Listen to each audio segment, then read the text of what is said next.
Hello GCC, we're now going to do single replacement reactions number 3, and I'm Dr. Kim. Here's our reaction. We have HCl aqueous, and we're reacting it with aluminum solid. We have no products given, meaning we have to write our own products. So what kind of reaction can this be? Well, the clue is the metal by itself. It's a single metal, and it's by itself. That is a big clue that it's a single replacement reaction. What do we do when we have a single replacement reaction? Well, if you remember, the first thing we do is go to the activity series. The activity series is on our periodic table. We're going to be looking for the metal or hydrogen to see who's more social and who wants to be left alone. In this reaction, we have aluminum metal and we also have a hydrogen. Hydrogen's in the activity series, so we can look it up. So let's look for aluminum and hydrogen. There's aluminum,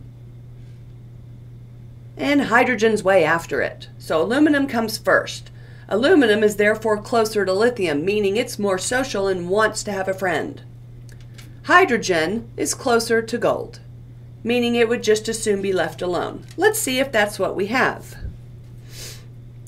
Well, actually, we have aluminum left alone, and hydrogen has a friend. So this is not what the activity series tells us, so we are going to have a single switch. Aluminum, who's alone, would rather have a buddy, needs a friend. So it's going to steal the friend from hydrogen, and hydrogen is going to be left alone. So who is the friend here? Well, hydrogen's friend is chloride. So aluminum and Cl are going to come together, and hydrogen is going to be left alone. Our second step is to write product formulas based on charges. Let's look at the Al and Cl. How do they come together? Every time you bring a metal and a non-metal together, you have to look at the charges. So let's do that on scratch paper. Aluminum has a charge of what when it's in an ionic compound? Well, if we look at our periodic table, we see aluminum is in column 3. Column 3 generally in an ionic compound has a charge of +3. I hope you got that right.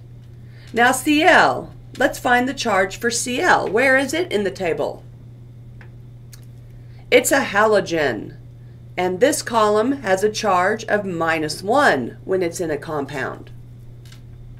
So we have a +3 and a -1. Does that add up to 0? No, it doesn't. What do we need to make aluminum and chlorine add up together to be a 0, neutral compound? Well, we need more Cl's.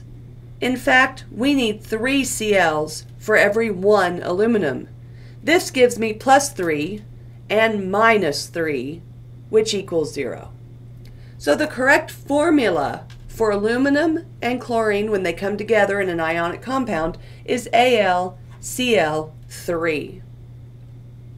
What about hydrogen? What is its formula when it's alone? Does anyone remember something special about hydrogen? That's right, it's diatomic. When hydrogen is left alone, it likes to pair up. So hydrogen gets a 2. It is a diatomic element. We remember our diatomics by have no fear of ice cold beer. So hydrogen being diatomic gets a 2. Our third step for single replacement reactions is to get the state solid, liquid, gas for elements or soluble, insoluble for compounds. Hydrogen is an element. You're supposed to know if it's a solid, liquid, or gas. Do you? I hope you said gas. That is correct. Hydrogen as an element is a gas.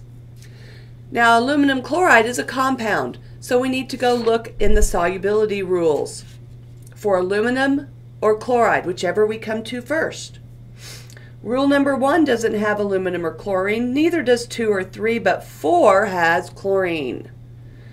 Chloride ions are soluble unless they're with silver, mercury, or lead, but we have aluminum, so it's soluble.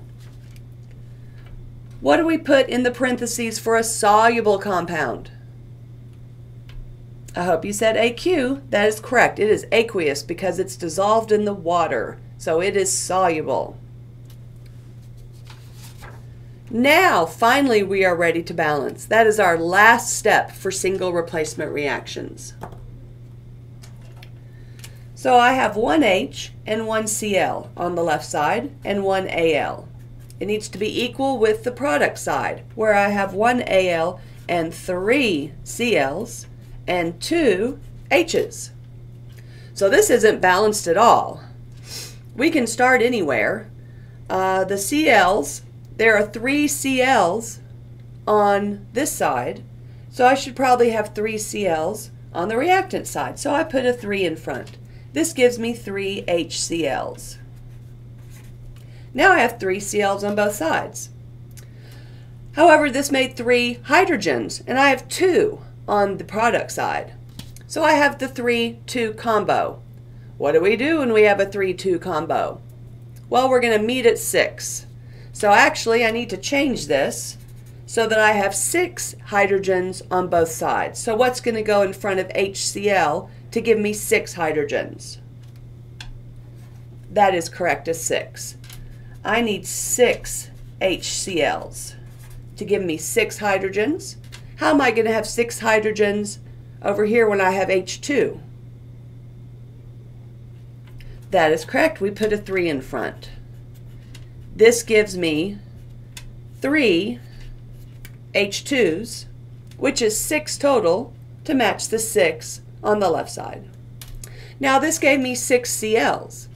Here I have 3, so what's going to go in front of aluminum chloride?